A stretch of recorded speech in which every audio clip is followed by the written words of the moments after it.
Okay, so I take this opportunity to just honor our country by joining you. We never expect that we will be still in mask. It's almost going to be a year, at least in our country. And today is a beautiful day. We have a beautiful constitution by a beautiful mind, Ambedkar, and of course his team as well, who have been able to put together a beautiful constitution. And we are probably the largest democracy, although not the oldest one, the largest democracy, by number wise. And we have been given such a beautiful constitution of liberty and equality, where people of different religions can be together, living together, sharing one platform, and respecting one another, live in a dignified way, which is a really wonderful thing to happen, and something which has been really preserved all these years, although now sometimes we see it's on a shaky ground. Because I was just reading yesterday, although this country should have a kind of a freedom, not religious freedom alone, but likewise economic freedom, some kind of an equality. I was just reading yesterday, they're calculating the profit made by 100 billionaires in India. The 100 billionaires. During this pandemic time, when everybody struggled, many lakhs and lakhs of them lost their jobs, and people are on the street. Many died of starvation. These billionaires made 35% more profit. Quite amazing, quite amazing. 35% more profit. And they said, if this money was distributed, 13.5% of those people who are poorest in this country will get 94,000 rupees check. Can you imagine the disparity? A constitution that talks about so much of equality, there is so much of disparity. But there is supposed to be a kind of a unity in this country. There is so much of division. We are falling apart in a number of ways.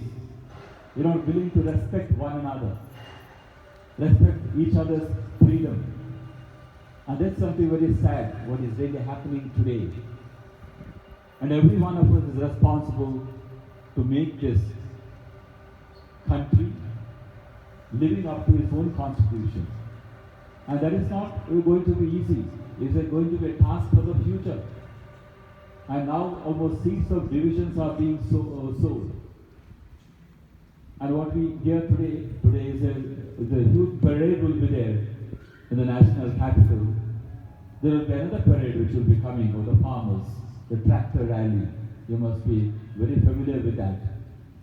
And I think it's a very sad thing that these farmers are on the street there for 2 months, just in Delhi alone. They started this much before, in the month of November.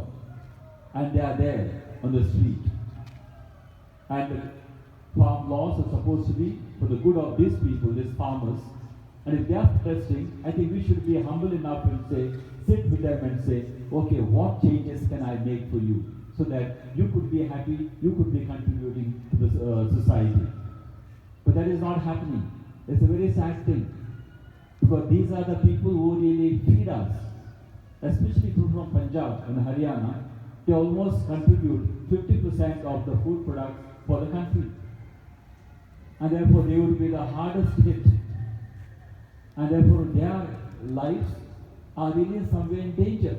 And that's why all these people are so willing to be on the street in order to really not only protect themselves, but for the future as well. Laws are made by us for the good of the people. And laws also can be in some way revised by us. And why there should be such a hesitation to do all justice? And so much of, I would say, a kind of an ego that is really playing up.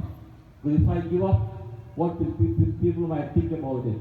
I think it's a great responsibility on the part of all of us, and especially from the government, to listen to these people who have been feeding us for years.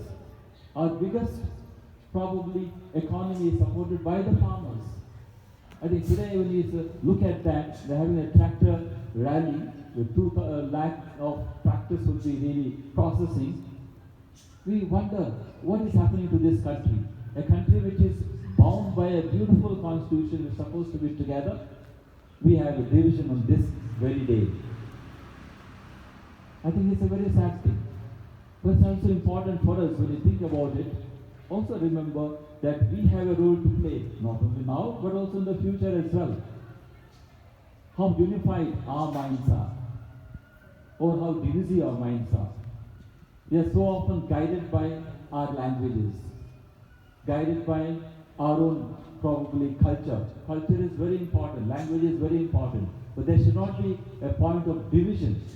It should always unite. We must be able to appreciate each other's culture, each other's language, each other's, probably, family background.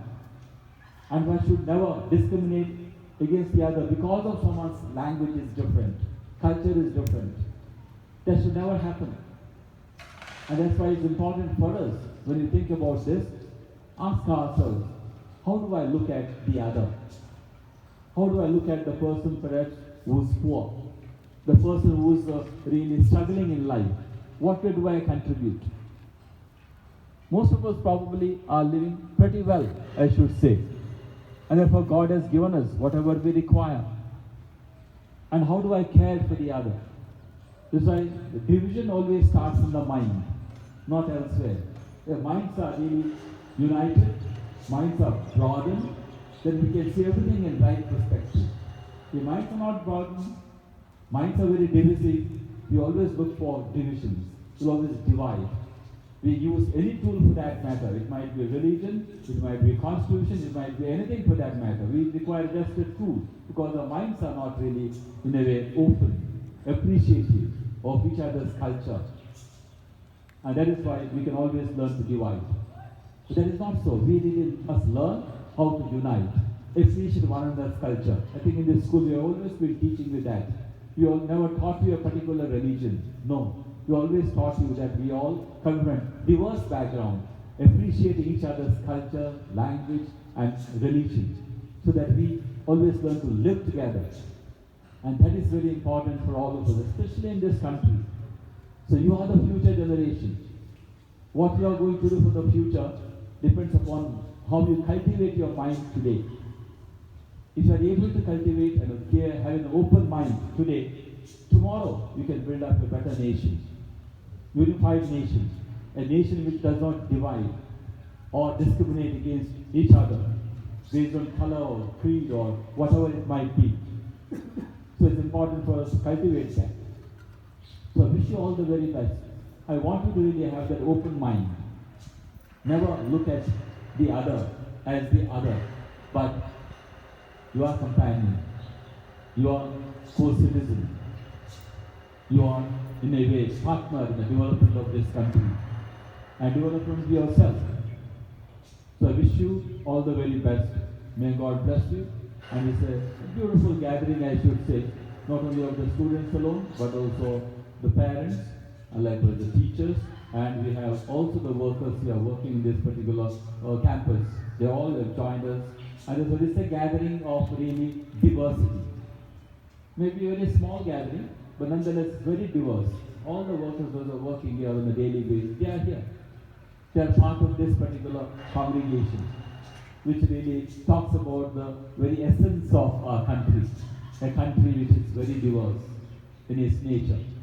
And that is the beauty of this country.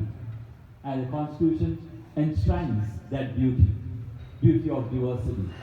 So let us appreciate that. Appreciate the great minds, Ambedkar and the others, who contributed to really write this beautiful constitution. Let that openness of mind continue in us as well, that all of us might always learn to appreciate, learn to live with one another. And that sometimes can always creep into our minds as well. That we look at the other as having another language, another culture, another religion. and you make those discriminations. No, you must throw all that away.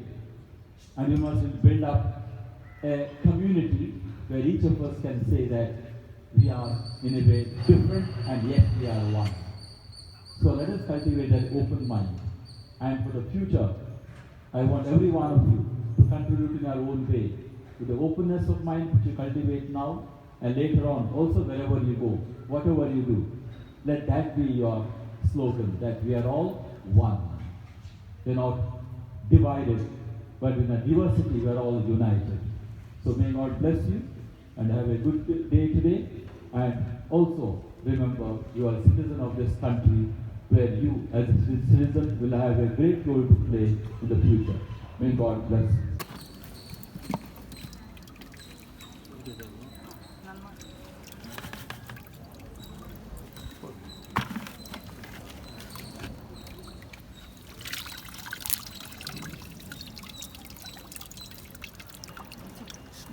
Please, ma'am.